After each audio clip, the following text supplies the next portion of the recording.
31 décembre à 12h40 en clair sur Canal+. Je m'en fous. Oh là là. Oh non. Ne manquez sous aucun prétexte le vrai abécédaire de l'année 2000. Préparé par l'équipe du vrai journal. Oh non. Il y a un problème. On est comme tout le monde. C'est râpé. Allez, on y va. Arrête. Car le vrai journal, c'est comme un journal, mais en vrai. La Seconde Guerre mondiale est finie, les hommes de la plaine sont de retour. C'est à cause d'un cheval qui s'appelait Old Sorrel que Big Boy Madson et moi, on est devenus des amis. Hey, Pete! Alors, t'étais passé où, fils de pute? Viens, touche-toi! On s'est mis à faire la fête ensemble, à courir les filles. Une femme mariée vient troubler l'amitié de deux cow-boys au grand cœur. Va dire à Mona de pas s'emballer. Mais tu sais bien que c'est mon meilleur pote. Pete, ton ami est en train de lui prendre sa femme. Je crois que j'en suis dingo! Tu la regardes, tu sais que tu dois prendre des risques. Et le risque, c'est peut-être bien ce qui me fait le plus d'effet. Il va tuer Big Boy. S'il fait ça, moi je devrais tuer Les. Tonteria. L'anglais Stephen Frears dessine un triangle amoureux sur les terres du Far West. The Hilo Country avec Woody Harrelson, Patricia Arquette, Billy Crudup et Penelope Cruz, mercredi 3, 21h.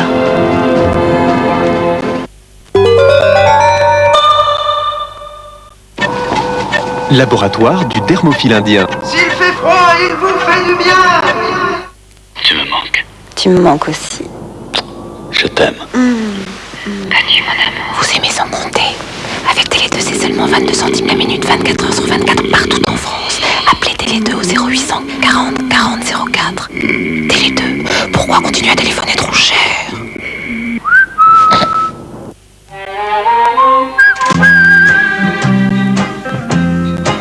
Si vous mettez vos articulations à rude épreuve, aidez-les avec les nouveaux bandages Hansaplast. Un soutien pour toutes les articulations. Hansaplast et ça va déjà mieux.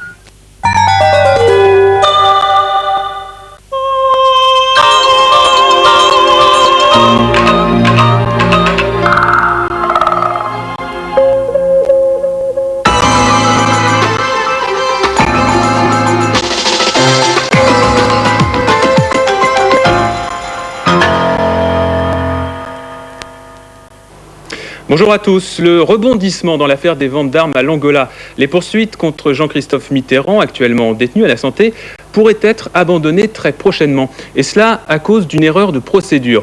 Le juge Courroy aurait en effet antidaté une pièce du dossier. Les explications de Jean-Michel Fauveau.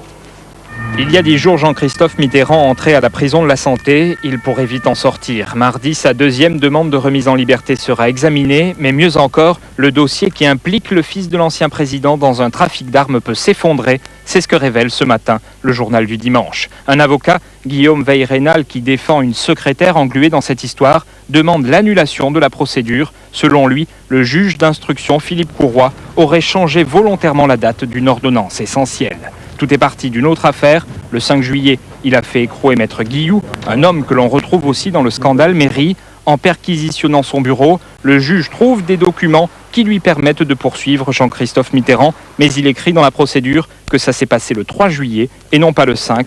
Par ricochet, le dossier Mitterrand est faussé et non valable. Simple étourderie administrative ou acte volontaire, la chambre d'accusation de la Cour d'appel de Paris devra trancher dans une dizaine de jours. Elle a été saisie juste à temps, au bout du 6 mois, c'est-à-dire le 3 janvier. La requête n'aurait pas pu être prise en compte. Lionel Jospin a grillé Chirac. Ce soir, le président adressera ses vœux aux Français et contrairement à la tradition, le Premier ministre l'a devancé cette année. Lionel Jospin s'exprime dans le journal du dimanche ce matin. Il évoque la nouvelle France, celle du XXIe siècle, qui espère le plein emploi. Il parle d'une république qui peut rester une et indivisible, mais qui ne doit pas confondre unité et uniformité, référence à la Corse. Notre pays doit avoir une grande ambition européenne, dit encore le Premier ministre. Il dresse un portrait optimiste de notre pays en soulignant que la croissance économique est là et que le chômage diminue. Bref, un texte qui résonne comme le discours d'un candidat à la présidence. La reprise des violences en Cisjordanie avec de nouveaux attentats qui ont fait 3 morts. Ces nouvelles victimes vont évidemment compliquer encore un peu les négociations pour la paix. Delphine Guédard. Il n'y aura pas eu de trêve pour le réveillon. Ce matin, au nord de Ramallah, des Palestiniens ont ouvert le feu sur une voiture israélienne. À l'intérieur, le fils de Meir Kahane, le rabbin qui a fondé le mouvement raciste anti-arabe CAR. Binyamin Ziv Kahane et sa femme sont morts sur le coup. Leurs 5 filles sont blessées de grièvement. L'attentat a été aussitôt revendiqué par une organisation inconnue, les Martyrs de l'Intifada. Un attentat qui va accentuer la colère des colons israéliens. Ce matin, une dizaine de militantes de droite sont venues manifester devant la présidence du Conseil à Jérusalem. Non à la poursuite du processus de paix avec les Palestiniens. Non aux propositions de compromis de Bill Clinton, ont-elles scandé. Le Premier ministre israélien Ehud Barak a lui émis l'espoir que Yasser Arafat donnerait une réponse favorable aux propositions du président américain. Mais Arafat ne devrait pas rendre sa décision avant la réunion du comité spécial de la Ligue arabe jeudi prochain. Les pressions s'accentuent aussi sur le président de l'autorité palestinienne. Ce matin, un responsable du Fatah, son parti, a été tué par l'armée israélienne alors qu'il marchait à proximité de son domicile. 5 Palestiniens ont également été blessés par des tirs de soldats israéliens. Un climat qui rend difficile la signature prochaine d'un accord de paix, 4 mois après le début de la nouvelle intifada. De nouveaux attentats de l'ETA à Saint-Sébastien en Espagne. 2 bombes ont explosé sans faire de victimes. L'une a été lancée contre un concessionnaire de voitures et l'autre contre une entreprise de construction. Par ailleurs, à Séville ce matin, la police espagnole a désamorcé une voiture piégée. Là encore, c'est l'ETA qui est soupçonné. Et puis encore cette nuit, c'est le bureau de l'Office de l'environnement à Corté qui a été endommagé par un attentat. Ça devient une habitude. C'est la 4e fois que ce bâtiment est visé. Au Brésil, la finale retour du championnat de football a failli tourner au drame. Ça se passait à Rio de Janeiro hier soir. La bagarre a éclaté dans le haut des gradins. Des dizaines de personnes ont été projetées contre le grillage. Bilan, 90 blessés, mais ça aurait pu être bien pire. Regardez ces images commentées par Grégory Novak. C'est une énorme fête qui aurait dû avoir lieu hier soir au stade San Januario à Rio. Fête pour célébrer l'équipe locale, Vasco de Gama, qui s'apprêtait selon toute vraisemblance à remporter le titre de champion national. Fête ensuite d'un des joueurs les plus aimés du Brésil, Romario, qui a annoncé son départ de Vasco pour l'Inter de Milan. Et si ce matin, c'est à une bagarre que l'on impute l'origine de l'accident, il est fort possible que des responsabilités en amont soient révélées dans les jours à venir. Le stade, tout d'abord. Le San Januario est l'une des plus vieilles enceintes de Rio et sa capacité, de 35 000 personnes officiellement, a sans doute été largement dépassée. Les dirigeants, ensuite, ceux-là même qui ont pris la décision de faire disputer cette rencontre au San Januario plutôt qu'au Maracana, qui accueille habituellement les rencontres de cette importance. Mais voilà, le Maracana reste pour les clubs une enceinte impersonnelle qui appartient à tout le monde et donc à personne. Dans une ville où chaque club est le représentant d'un quartier, le stade est un élément d'identification fort et la possibilité d'accentuer la pression sur son adversaire. Avec 90 blessés dont 3 graves, c'est une véritable catastrophe qui a été évitée. Mais l'accident du San Januario risque bien de révéler d'autres dysfonctionnements d'un football brésilien, déjà dans le collimateur des plus hautes instances de ce sport. Plus réjouissante la fête, la vraie, pour le passage enfin au nouveau millénaire. On en a beaucoup parlé l'an dernier, mais c'est tout à l'heure que ça se passe. À Paris, le secteur Champs-Élysées, Concorde, Beaubourg sera particulièrement surveillé. 4000 policiers pour encadrer 700 000 fêtards dont vous ferez peut-être partie. D'ici là, je vous souhaite une très bonne après-midi. Dans un instant, vous avez rendez-vous avec le vrai journal de l'année. Mais d'abord, la météo avec Sophie Levers.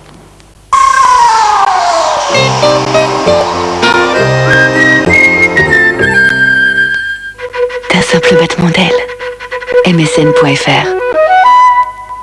Bonjour, si la nuit promet d'être arrosée, la journée le sera aussi sur le nord-ouest de la France avec l'arrivée d'une nouvelle perturbation qui donnera donc de la pluie et même un peu de neige, le tout accompagné de vents violents qui souffleront jusqu'à 120 km/h sur la pointe Bretagne et sur les côtes du Cotentin et jusqu'à 90 km/h dans les terres. Alors dans le détail, sur la Bretagne, la Normandie et les Pays de Loire, les pluies faibles dans un premier temps s'intensifieront progressivement. Elles pourront se transformer en neige principalement sur la Normandie, l'Ille-et-Vilaine, la Sarthe et la Mayenne.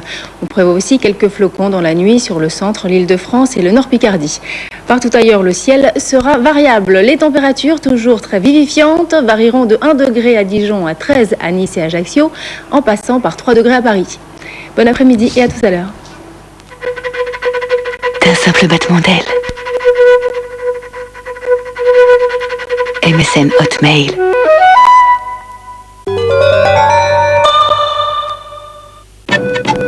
Laboratoire du dermophile indien. S'il fait froid, il vous fait du bien. Votre appel sera traité dès que possible. Veuillez patienter.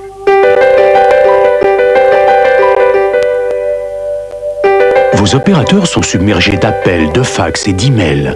Intégrez Internet dans votre centre d'appel et passez du support client à la satisfaction client. Avec Cisco System, découvrez toutes les possibilités d'Internet. Cisco System. Construisons la génération Internet. Brûlure d'estomac? Prenez Malox. Malox. On vit vraiment mieux sans brûlure d'estomac. Ceci est un médicament réservé à l'adulte. Malox existe aussi en comprimé à croquer. Demandez conseil à votre pharmacien.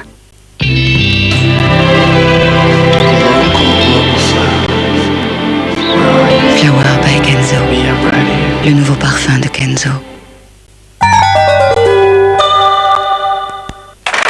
On a un meurtrier en cavale. Alors écoutez-moi bien. L'homme doit courir, il est à pied. Il a une avance d'1 heure 3/4 sur nous. Il est prêt à tout. Il prendra tous les risques pour rester libre. C'est un fugitif. Il va chercher à gagner une ville. Ou il essaiera de se noyer dans la foule. Mais où qu'il aille, quoi qu'il fasse, il se sentira traqué. Et celui qui le traque, mes enfants, c'est moi.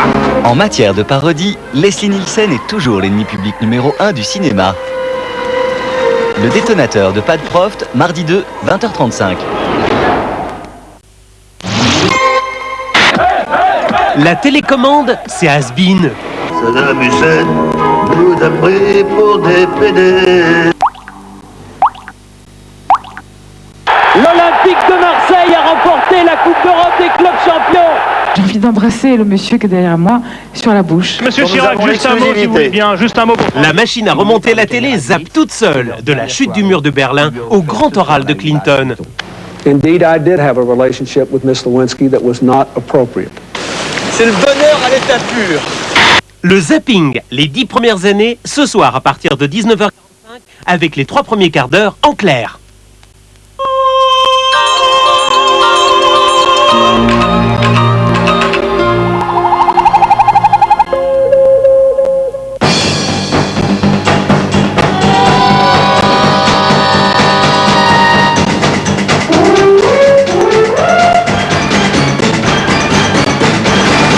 Bonjour et bon dimanche, voici le vrai journal de l'année. Je m'en fous. Oh là là. Oh non. Et bonne année. Pas vraiment, non. Attends, où on est là? Voici le vrai abécédaire de l'année 2000. Les meilleurs moments comme les pires. Oh non. Il y a un problème? On est comme tout le monde. C'est râpé. Allez, on y va. Arrête. A comme abracadabrantesque. Jeudi, le président est à Rouillac, en Charente-Maritime. Il vient parler référendum, tout va bien et pourtant, il est un peu raide. Il sait qu'une bombe vient d'exploser dans le quotidien et sur Internet. On y découvre l'enregistrement vidéo d'un ancien cadre du RPR, Jean-Claude Méry, qui accuse directement Jacques Chirac d'avoir dirigé le financement occulte du RPR, notamment en 86, alors qu'il était Premier ministre et maire de Paris. Ce jour-là, j'ai remis les 5 millions de francs en argent liquide directement sur le bureau de M. Roussin en présence de M. Chirac. Alors, Jean-Claude Méry, vous l'avez connu? Je n'en ai pas, j'ai pas un souvenir particulier, mais s'il était membre du comité central du RPR, comme on le dit, je l'ai forcément vu. À chaque fois que je vois quelqu'un qui était au RPR à ce moment-là, il me dit je l'ai pas connu.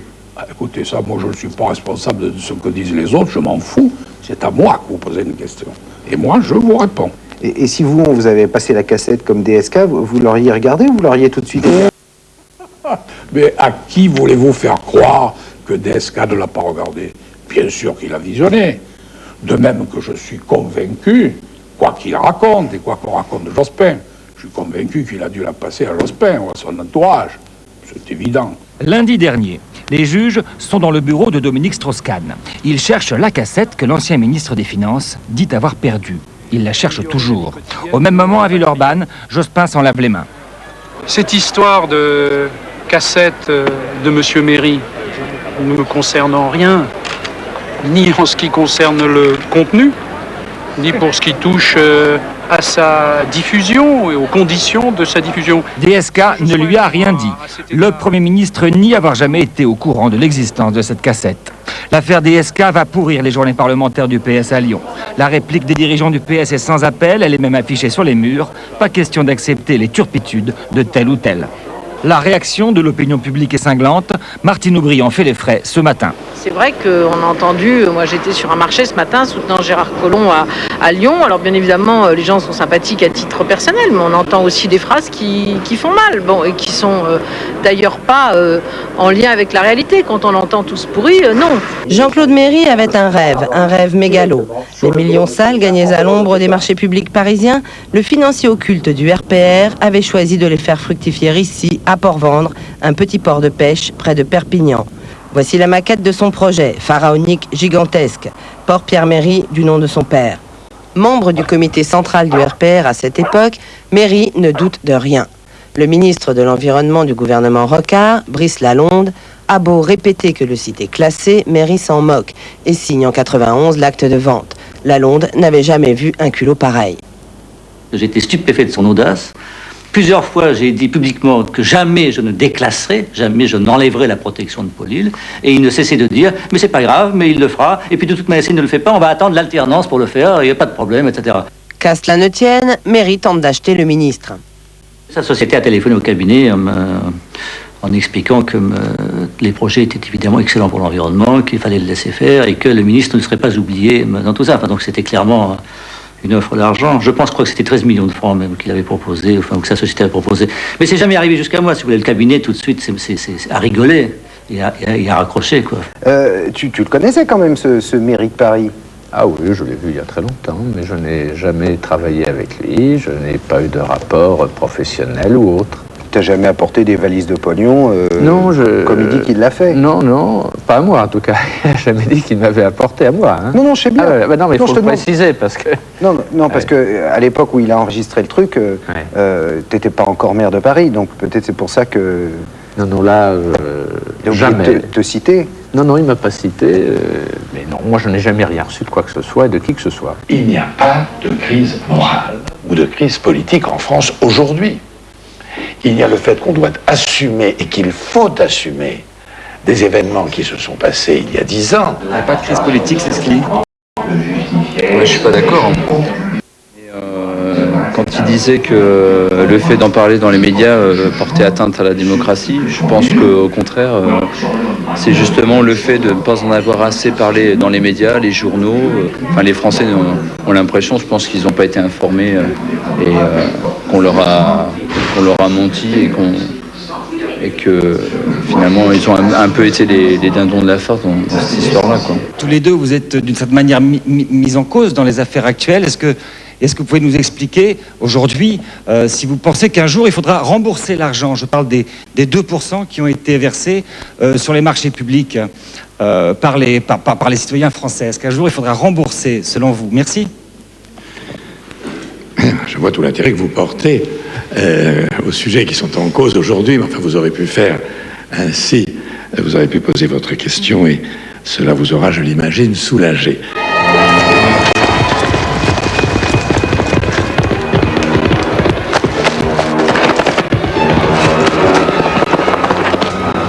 Il ne faut pas entrer sur son territoire.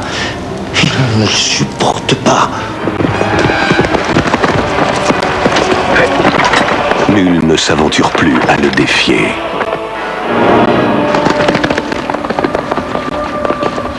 Le cavalier sans tête, il vous emportera avec lui en enfer. À présent, nul ne trouve le sommeil.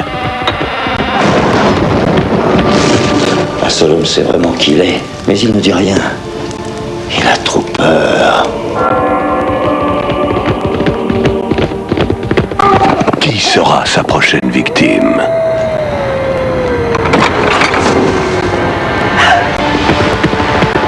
Personne ne peut prévoir ce qu'il va faire. Lui-même ne le sait pas. Il ne sait pas où il va, mais il y va. Il ne sait pas ce qu'il veut, mais il le veut. Il ne sait pas ce qu'il va faire, mais il va le faire. Il est le cavalier sans tête. Il ne sait pas où il va, mais n'essayez pas de l'arrêter. Il vous piétinerait. B comme boulette.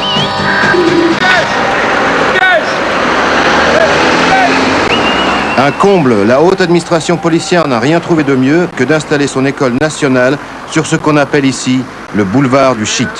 Le cannabis s'y vend ouvertement et en plein jour. Pour les dealers du coin, c'est le jackpot.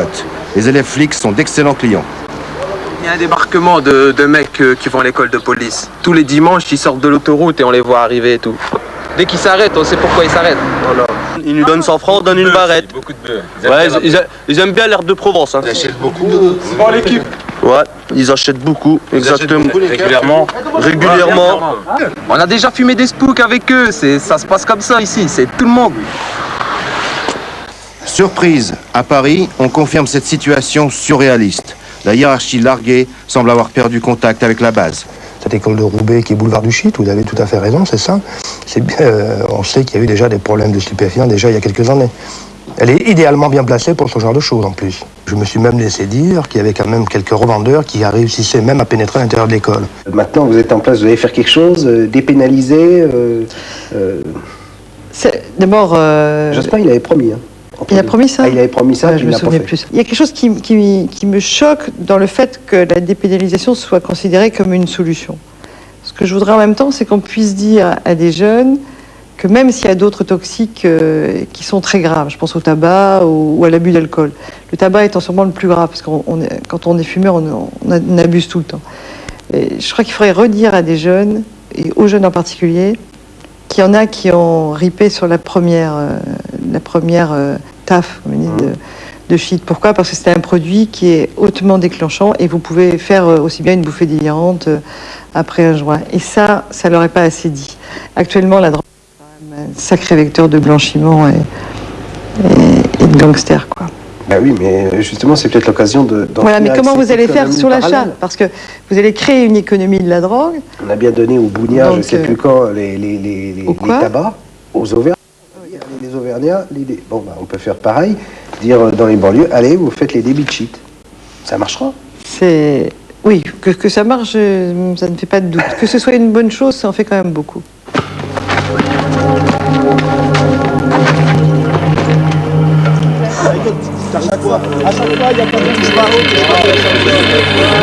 Aimeriez-vous un métier qui vous demande d'aller au-devant des autres, pour mieux les écouter, mieux les comprendre, mieux les aider? Un métier réclamant imagination, efficacité et bon sens.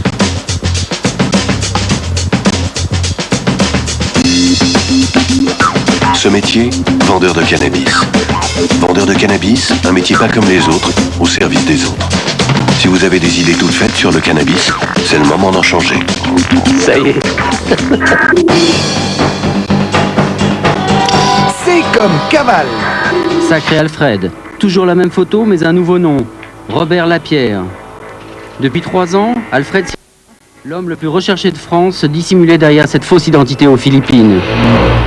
Cette fois, la chasse à l'homme est bien lancée à Manille. Les policiers sont enfin passés à la vitesse supérieure. Objectif, coincer Alfred Sirven, l'énigmatique directeur des affaires générales d'Elf, et sa compagne Vilma Medina. Appel à témoins à Manille. Sur la chaîne ABS-CBN, les autorités lancent la chasse aux Sirven, à travers un show hebdomadaire de télédélation. Et c'est le ministre de l'Intérieur en personne, le général Lim, qui mène l'enquête. Wanted, Alfred l'escroc. Wanted, Vilma, sa complice. Pour remonter à la tanière d'un fugitif, les vieilles méthodes fonctionnent toujours. Chercher la femme ou traquer les faiblesses. Et Alfred n'a pas renoncé aux siennes. Que ce soit à Paris ou à Manille, pas question pour lui de se priver de son vin favori, le Chinon.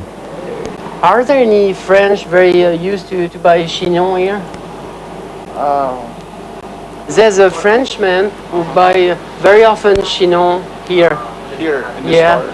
The name is Mr. Sirven. You have heard about Mr. Sirven? Sirven. Le vendeur nous prend pour des amis d'Alfred. Sans tout à fait comprendre, il nous laisse accéder directement au fichier client sur l'ordinateur. Shopping. Oh yeah? Yeah. Okay. Alfred. Medina? Sorry? Bluff, Medina? Vilma Medina, yeah. Burgos? No, just to see the address, you know? No, they don't have any address. Actually, it's not the first time that somebody tried to look for Vilma Medina. I don't know why. I'm sorry, I don't know. Aujourd'hui démasqué, aux abois, Alfred Sirven, alias Robert Lapierre, s'est de nouveau évaporé. À 73 ans, le fugitif est à bout de souffle. C'est comme Corse. Si un Corse lambda sait où est Yvan Colonna. Est-ce qu'il ira le dénoncer à la police ou est-ce que par solidarité corse, puisque vous êtes plus ou moins tous cousins, il ne dénoncera pas? Il est probable, en effet, c'est pas une question de solidarité, ça correspond en effet au très fond de l'âme corse. Des gens qui ont vécu des invasions, qui ont été repliés sur eux-mêmes dans une petite communauté. Bon, et c'est pas une solidarité, mais ça ressemble quand même à cela. Et je ne suis pas sûr, en effet, que ça soit facile pour la police d'obtenir ce qui ressemble à une dénonciation.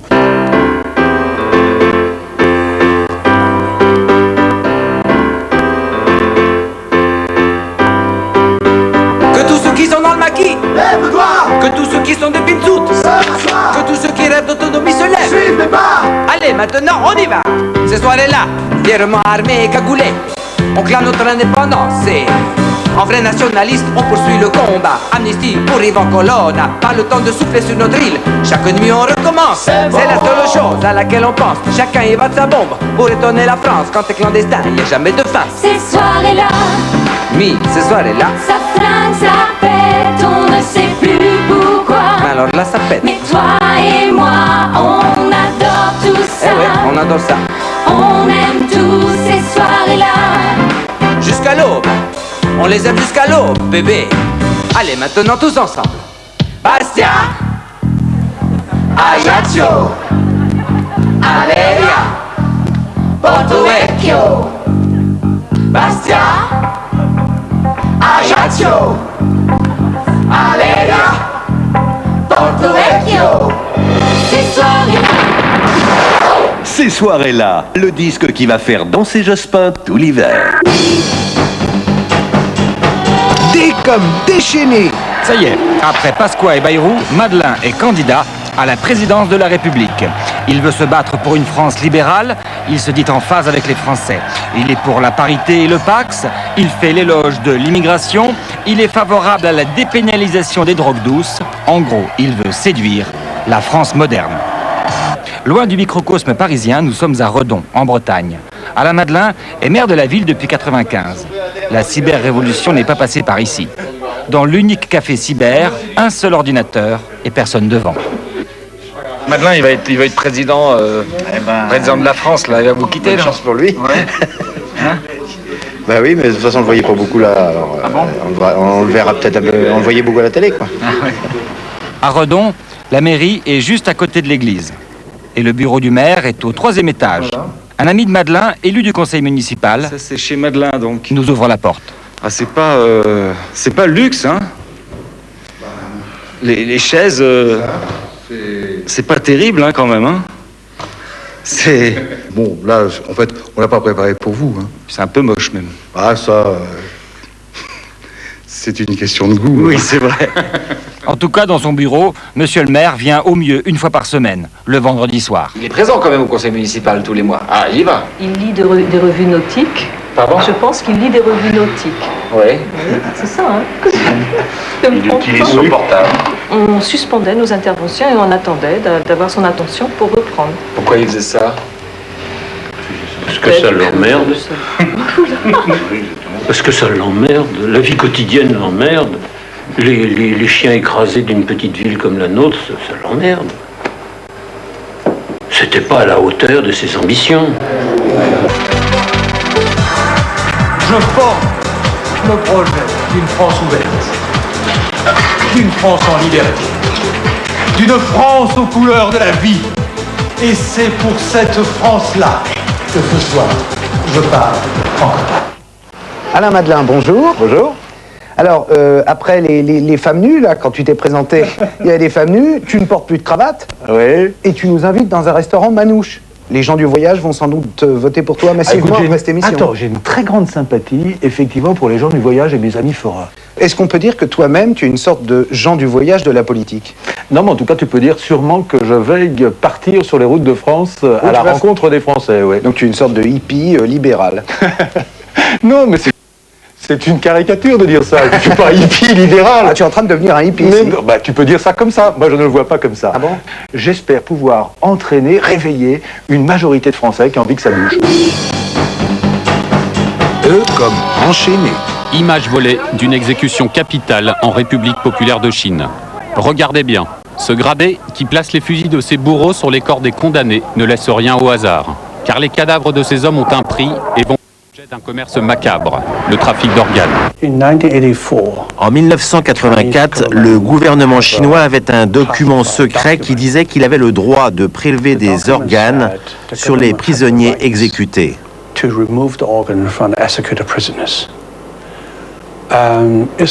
Il précisait, si les familles ne veulent pas récupérer le corps,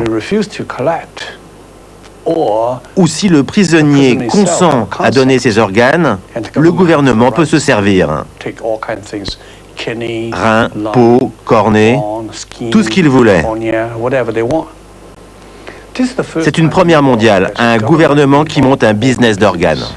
Au péril de sa vie, Harry est retourné en Chine avec une caméra chercher les preuves de ses accusations.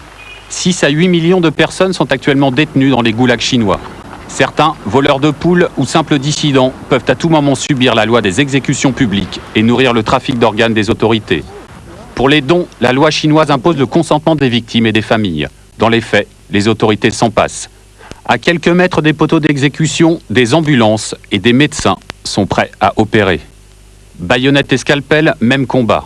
En fonction des commandes enregistrées quelques mois à l'avance, les organes sont vendus en Chine, à Hong Kong ou en Thaïlande. Et certains représentants des hôpitaux chinois n'hésitent pas à se transformer pour l'occasion en VRP du business d'organes. Nous savons par avance combien d'organes nous aurons. Mais ceci est impossible dans votre pays.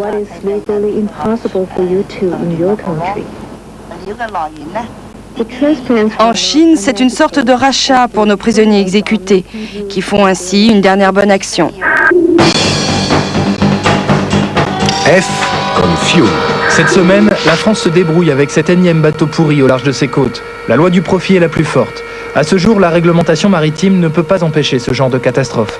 La mer reste une sorte de Far West. Ceux qui trichent pour réduire les coûts au plus bas emportent les marchés. Au Palais des Congrès, un ex-armateur pétrolier raconte les petits secrets de la profession et évoque même la mafia des pavillons de complaisance. Il y a beaucoup de mafieux dans votre milieu ou pas? Est-ce qu'il y a beaucoup de tricheurs ou... Non, mais je vous demande, c'est une question que je vous pose. Je viens d'en parler. Environ, je pense, 10 à 15 vers mon pétrolier. C'est pas beaucoup, mais c'est eux qui font le marché. Pourquoi? Parce qu'ils transportent beaucoup de pétrole? Vous connaissez bien le vieux principe, la mauvaise monnaie chasse la bonne. En clair, plus on économise sur l'entretien du bateau et sur le coût de l'équipage, et plus on est compétitif. Les contrôles, eux, sont une vaste blague. Cette semaine, on apprenait que la société qui avait certifié le Yevolison était la même que celle qui avait certifié l'Erika, la société Rina, l'une des plus puissantes en Italie. Quelques heures plus tard, avec un élu régional dans le port de Brest, nous découvrons un bateau poubelle, le Han. C'est un bateau qui devait partir à la casse il y a 2 mois. Ouais. Il a été racheté par un armateur qui finalement a réussi à avoir un pavillon bolivien. Et la Bolivie ne demande aucune certification, aucune classification.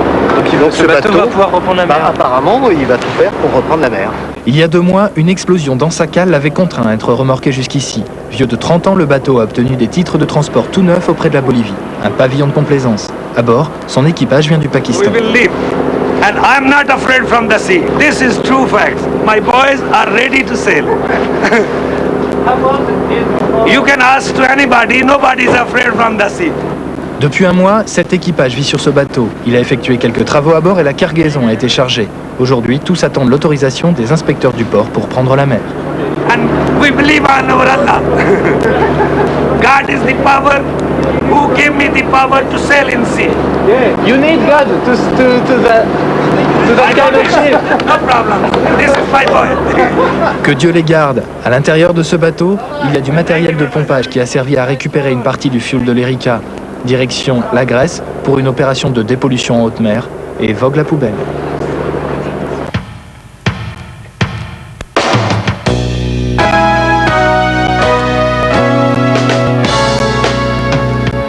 We all know that pétrole en styrène tue tous les bigorneaux.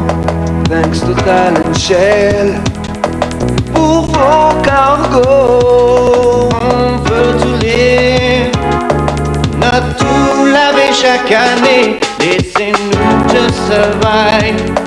Please keep your épave. Erika and Héroïne.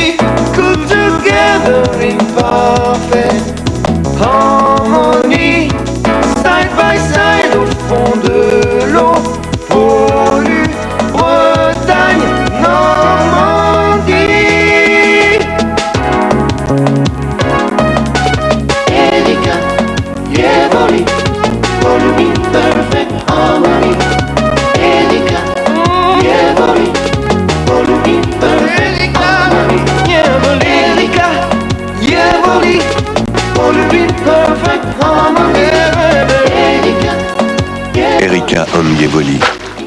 Un disque universal. Un Amococa disque que vous n'achèterez pas par hasard. G comme Gandhi. Beauvais, encore. Le lendemain matin, parmi les militants, il est le premier au rendez-vous des paysans pour la manif. Le capitaine est là. Il est comme chez lui. Captain, c'est son nouvel ami, le meneur de la manif. Des quatre coins de l'État, des centaines de paysans débarquent, en bus, en train ou même à pied. Tous portent l'écharpe verte, symbole du mouvement paysan. Ça n'échappe pas à José, toujours soucieux de son look. It would be good for the demonstration if we could have a green thing to walk, look like this. There's the solidarity.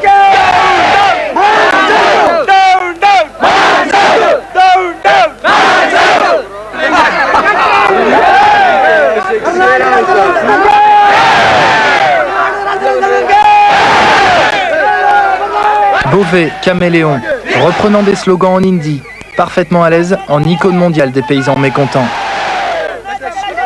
En 3 jours, il se fait sa place et prend même la tête du cortège.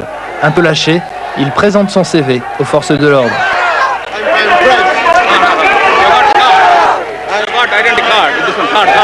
I'm a farmer in the south of France. Champion of the world, football.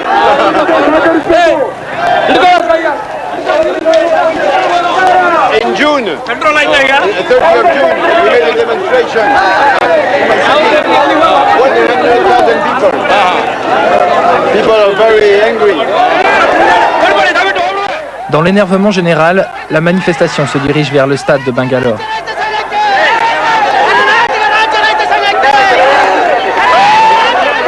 En tout, 15 000 personnes s'y réunissent et protestent contre Monsanto, la Banque mondiale et l'OMC. Là, il y a un bus qui arrive et des mecs... La contestation, Beauvais connaît par cœur et il se sent tellement chez lui qu'il n'hésite pas à donner des consignes à la foule. Joseph Bowie. We have to make non-violent direct action.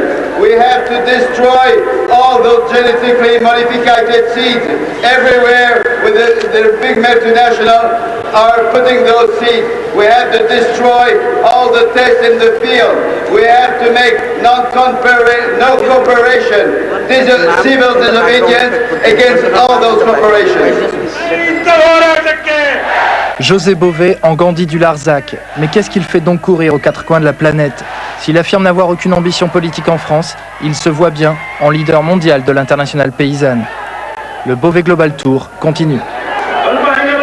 Si j'en crois un journal extrêmement bien documenté, que je ne peux pas citer, 16% des Français quand même sont prêts à voter pour toi. Alors tu as réfléchi depuis cet été, tu es décidé à te présenter maintenant?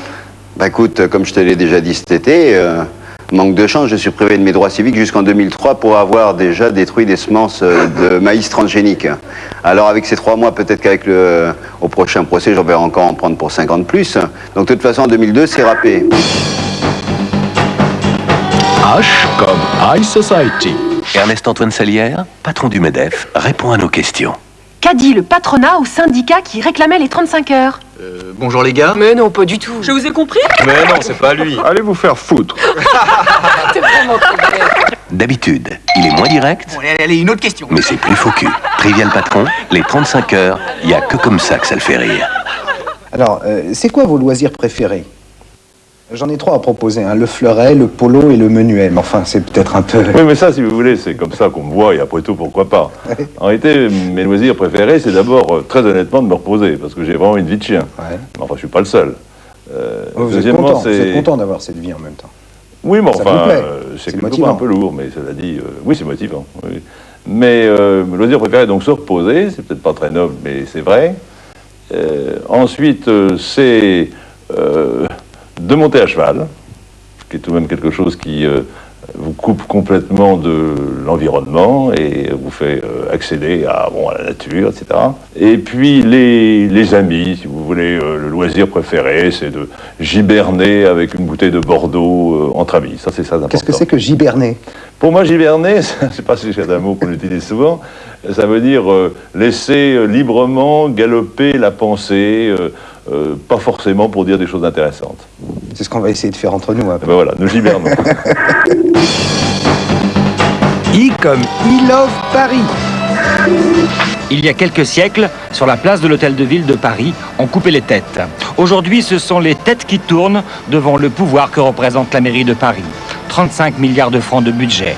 Tibéri s'y accroche comme une teigne. Seguin est dans les starting blocks et lors d'une conférence de presse sur les parcs et jardins de la mairie de Paris, Françoise de Panafieux, adjointe au maire, annonce sa candidature à la candidature. Tibéri est juste à côté, regardez-le, il n'en revient pas. Je suis candidate à la candidature, ce qui ne veut pas dire que je suis candidate à Paris, car il n'y aura qu'un seul candidat, et quand il aura été choisi, à ce moment-là, il faudra savoir se ranger sans état d'âme derrière celui ou celle qui aura été désigné. La vie politique, c'est pas Vénus Beauté quand même. Attends, où on est là? Ah ben c'est saisissant, ça. C'est le festival de Cannes ou c'est le choix pour le candidat à Paris?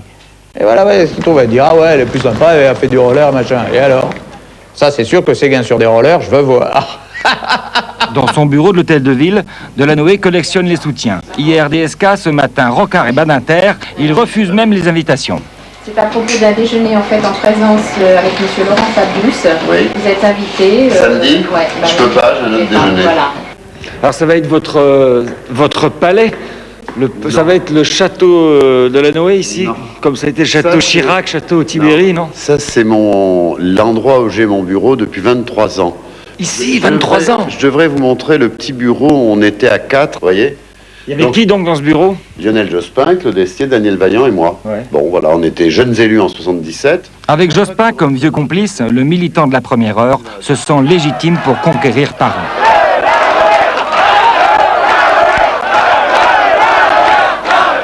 Vous n'entendez plus là, il y a trop. Vous entendez Jack Lang ou Delanoë plus fort là? Les deux sont mélangés. Vous êtes content de vous, de ce soir ou pas? Oui, c'était une soirée, c'est une bonne soirée.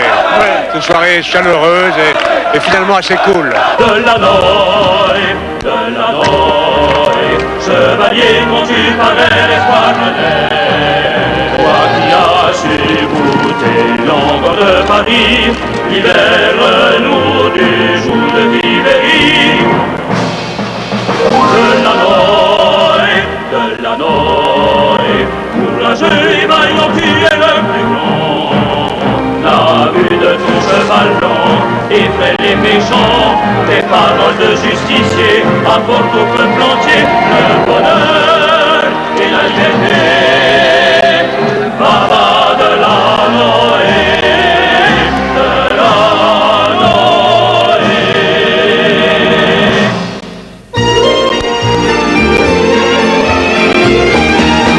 La bataille de Paris continue depuis notre dernière visite. Rappelez-vous, début avril, dans le bureau du maire, nous avions pu assister à la réunion des fidèles de Jean Tibéri. À cette époque, ils étaient 7 à table. Ils ne sont plus que 5. Michel Bulté n'est plus là. Il a rejoint Philippe Seguin. Et puis, tout au bout de la table, le directeur de com de la mairie, considéré comme le traître à la solde de l'Élysée, viré 2 jours plus tard. Jérôme Perra a vite été recasé au siège du RPR, chez Alliot-Marie. Lundi dernier, les 163 élus de la capitale se réunissent pour le Conseil de Paris. Au niveau de l'ambiance, là, depuis que vous avez quitté Tibéri, comment ça se passe dans son entourage? Je n'ai pas quitté Tibéri, je lui dis la vérité. Mais c'est assez tendu hein, quand même. Hein. Ouais. C'est un peu tendu. Des fois, les mecs, ils me serrent plus la pogne, ils sont là. Je me demande s'il n'y a pas une fatwa contre moi, là. Le candidat officiel du RPR, Philippe Seguin, a lui aussi tendu la main à Jean Tibéri, lequel jusque-là a décliné l'offre. La menace vient maintenant de Michel Alliot-Marie. Si Tibéri se maintient, les statuts seront appliqués. Ce serait l'exclusion du parti gaulliste. Monsieur le maire, bonjour. Comment allez-vous? Je vais très bien. Vous allez... Il y a un problème? Non, je me pose la question. C'est vous qui en parlez, là? Non, je vous vois là intéressé, j'ai un problème sans... On fait notre métier.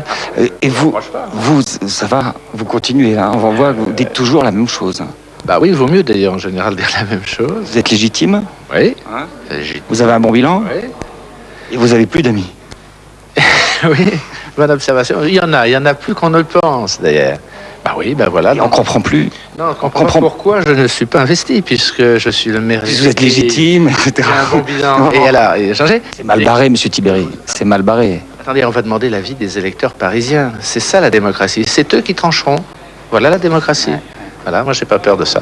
Il est suspendu de sa qualité d'adhérent, non pas à titre de sanction, puisque la procédure disciplinaire ne fait que commencer, mais à titre conservatoire. J'ai dit aussi en terminant combien cette réunion était pour moi difficile.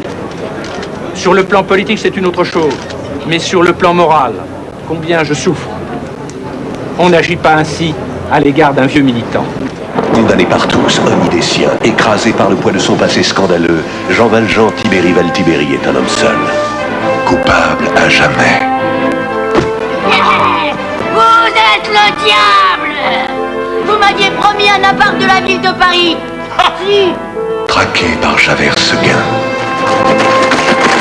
Toutes ces années de péché et de pistes cyclables, il les regrette amèrement.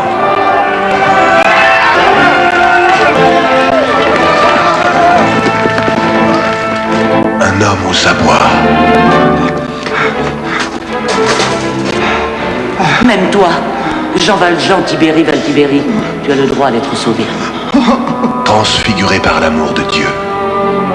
Grâce à son remords, le temps de la rédemption est venu. Pardon, mon Dieu.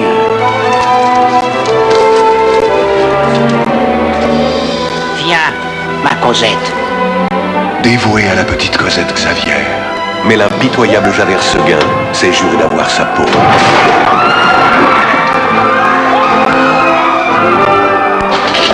Pour ça comme lui, on ne peut jamais piquer. Attrapez-le! Attrapez-le! Haï par Mame Thénardier, Jean Valjean Tibéri Valtibéri échappera-t-il à son terrible passé et à son affreux destin? Vous le saurez en regardant le prochain épisode. Les Misérables, d'après l'œuvre de Victor Charles de Gaulle, Hugo. Bonjour Monsieur Bled, ça va être drôle de voir Monsieur Chirac et Monsieur Tibéri côte à côte. Je pense qu'aujourd'hui on est complètement sur un autre sujet. Ça n'a rien à voir. C'est pas le sujet. Le sujet c'est le général de Gaulle. Ça s'élève un peu le débat. Oui, mais depuis plusieurs jours, Jean Tibéri demande en vain à rencontrer son ami Jacques Chirac. Aujourd'hui, il peut lui serrer la main, mais pas plus. Pas question d'un aparté. L'Élysée a fait savoir dans un communiqué qu'aucun candidat à la mairie de Paris ne serait reçu par le président. Tibéri est humilié, Chirac un peu tendu. Il salue quand même tout le monde, mais regardez à droite de l'image, en blanc, Xavier est inquiète. Chirac va-t-il lui serrer la main? Non, il tourne la tête. On voit mieux au ralenti. Oh, le mufle.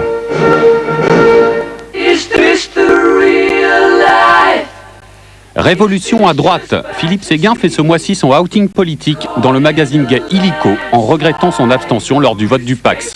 Homosexuel mon ami, c'est le nouveau refrain du candidat RPR à la mairie de Paris.